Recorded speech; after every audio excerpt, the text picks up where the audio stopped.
नाग पूजा का बौद्ध पहलू।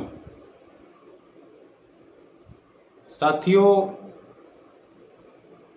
नाग पंचमी लोग मनाते हैं और यह त्यौहार बड़े धूमधाम से लोग मनाते हैं।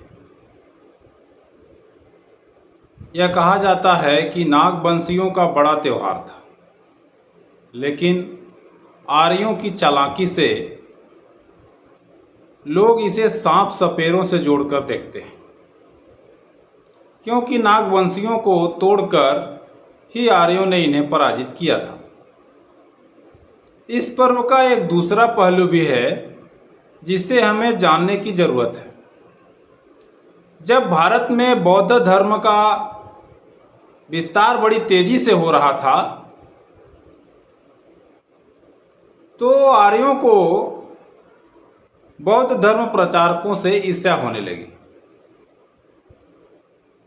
आर्य ब्राह्मण बौद्ध भिक्षुओं से घृणा करते थे। वे उन्हें अधर्मी, नास्तिक कहते थे। उन्हें हिंदू धर्म का सबसे बड़ा दुश्मन समझते थे। बौद्ध भिक्षुओं और उनके अनुयायियों की हत्या के इस देश में बहुत सारे पुख्ता प्रमाण भी मिले हैं। आर्य ब्राह्मणों ने किंचित बौद्ध सभ्यता को नष्ट करने के लिए कालांतर में बुद्ध के नाग पंचशील के उत्सव का मिथक तैयार किया और नाग पंचमी में उसे कन्वर्ट कर दिया। बुद्ध काल में नाग पंचशील का बहुत बड़ा महत्व था। नाग पंचशील का उत्सव सावन के महीने में ही मनाया जाता था, क्योंकि प्राचीन भारत में वर्ष को मापने का बस एक ही पैमाना था। वर्षों से ही वर्ष शब्द बना। वर्षा काल से अगले वर्षा काल के आने तक एक वर्ष माना जाता था। प्राचीन काल में बौद्ध भिक्षु वर्षा काल में भ्रमण के लिए कहीं नहीं जाते थे, बल्कि एक ही स्थान में धम्म अनुशीलन और पंचशील का पालन करते थे। जब सावन का महीना आता और शुक्ल पक्ष में चंद्रमा जब बढ़ना शुरू होता, तो उस दिन घर घर सामूहिक उत्सव मनाया जाता था। नाग पंचशील का अर्थ नाग पंच और शील, इसका उत्सव होता है। लेकिन आर्य ब्राह्मणों ने इस उत्सव के महत्व को अर्थ का अनर्थ कर दिया और इसे अपने मिथक कथा पर आधारित नाग पंचमी के रूप में प्रस्तुत कर दिया।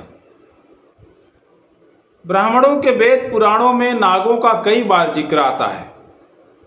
वास्तव में नाग कोई सरीसृप प्रजाति नहीं थी, बल्कि प्राचीन मूल नागवंशी मनुष्य प्रजाति के थे। नागवंशियों में एक बड़ा महत्वपूर्ण नाम शेषनाग का जिक्र आता है। ब्रिटिश म्यूजियम में रखे एक सिक्के से यह पता चलता है कि शेषनाग का पूरा नाम शेषदात नाग था।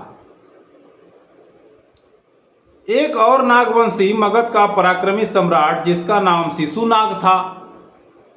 शिशुनाग का शासनकाल 412 ईसा पूर्व से 345 ईसा पूर्व था। उसका साम्राज्य मगध से मालवा तक फैला हुआ था। 394 ईसा पूर्व को शिशुनाग की मृत्यु के बाद उसका पुत्र कालाशोक सम्राट बना, लेकिन 366 ईस्वी पूर्व उसकी हत्या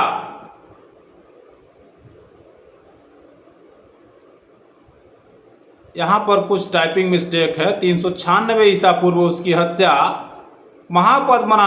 महापदानंद यानी नंदवंशी द्वारा कर शिशुनाग के वंश का अंत हो गया। नागवंशी राजाओं ने ही बौद्ध धर्म की हमेशा रक्षा की, जिसमें शेषनाग दत्त, चंद्रनसु, धम्मवर्धन और बंगर थे। कहीं कहीं बुद्ध की प्रतिमा में पंचमुखी नाग, सप्तमुखी नाग देखने को मिलता है। यह किसी मूर्तिकार की कल्पना नहीं है, बल्कि उसके पीछे छिपे कुछ रहस्यपूर्ण संकेतक हैं। जिसे आम लोगों तक नहीं समझ सकते। लेकिन इस आलेख के द्वारा यह स्पष्ट हो गया कि ये सर्प कोई वास्तव के सर्प नहीं थे, बल्कि बौद्ध काल में बौद्ध धर्म की रक्षा करने वाले नागवंशी राजा थे। 16वीं शताब्दी में छोटा नागपुर यानी झारखंड में मुंडा नागवंशी राजा हुआ करते थे। मुंडा नागवंशी राजाओं की अपने क्षेत्रों में एक सुसंगठित शासन व्यवस्था थी। गांव को हातू बोलते थे और कई हातू पर एक मानकी होता था जिसे मानकी मुंडा कहते हैं। उसके ऊपर पढ़ा होता था, उस प्रमुख को पढ़ा राजा बोलते थे और उसके बड़े विस्तारित क्षेत्र को नियंत्रण करने के लिए डोकलो सोहोर होता था और उसके ऊपर राजा होता था। लेकिन मंगोलों, मुस्लिम और ब्रिटिश शासकों ने उनके क्षेत्रों में आगमन से उनकी शासन व्यवस्था खत्म हो गई। आज वर्तमान झारखंड के छोटा नागपुर पठार में मुंडा बहुल क्षेत्रों में उनके पारंपरिक शासन व्यवस्था द्वारा ही सामाजिक और प्रशासनिक कार्य होता है।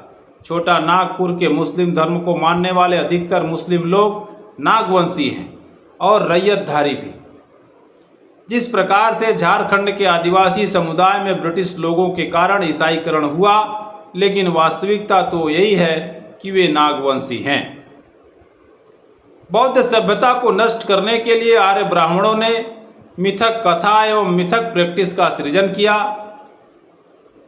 साथ ही साथ बौद्ध धर्म के प्रचारकों, बौद्ध भिक्षुओं और उनके अनुयायियों की जमकर जघन्य हत्या की गई ताकि सनातनी आर्य ब्राह्मण अपना धार्मिक साम्राज्य फैला सके।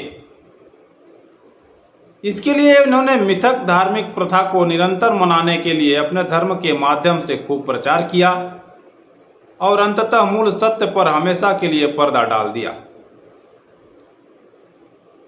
आज जो लोग नाग पंचमी के पर्व मनाते हैं, उन्हें यह सत्य ज्ञात ही नहीं कि बौद्ध सभ्यता का हिस्सा था। एक महत्वपूर्ण उत्सव पर्व था। आर्य ब्राह्मणों द्वारा लोगों को सांपों को दूध पिलाना और सांपों की पूजा करना सिखाया गया। बस यही मिथक शेष रह गया।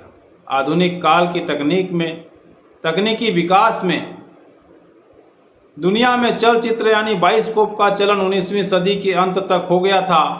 भारत में भी उन आधुनिक तकनीकी का उपयोग ध्यान का केंद्र बन गया था। इसको ध्यान में रखते हुए कुछ फिल्म निर्माताओं ने धार्मिक फिल्में भी खूब बनाई। भारतीय लोगों के लिए चलता फिरता तस्वीर देखना और आवाज़ सुनना बड़ा रोमांचक था।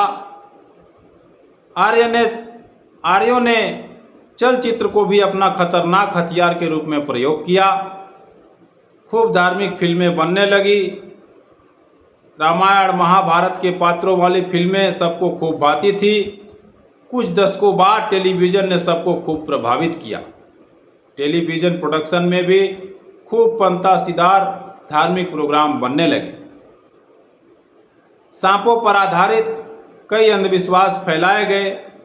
मतलब भारत के जनमानस के चित्त में अपने मिथक कल्पनाओं से पूरी तरह कब्जा कर लिया। इसके बाद ज़्यादातर अनुसूचित जनजाति तथा पिछड़ी जाति के लोग थे। उनके अंदर अंधविश्वास ने खूब जड़ जमाया है। उन्हें यह यकीन दिलाया गया कि सांप इच्छाधारी होते हैं। उन्हें मारने वाले का अक्स उनके आंखों में छप जाता है। नागिन प्रतिशोध लेती है। सांपों के पास मणि होती है। इस तरह से कई अंधविश्वास का खूब प्रचार प्रसार हुआ। आज भी भारत में सांपों को लेकर कई तरह से अंधविश्वास व्याप्त है। इस डर ने उन्हें नाग पंचमी के दिन सांपों को दूध पिलाने और उसकी पूजा करने के लिए खूब प्रेरित किया। साथियों, इसका साभार है बोधिसत्व मिशन पत्रिका से। आप देख रहे हैं M90 इन्फो। मूल निवासी बहुजन समाज के तमाम खबरों, कथाओं, घटनाओं और तमाम ऐसी चीज़ों के लिए आप देख सकते हैं M90 इन्फो फेसबुक पेज और यूट्यूब चैनल। आप सभी का बहुत बहुत धन्यवाद। नमो बुद्धाय। जय भीम, जय मूल निवासी, जय भारत, जय संविधान।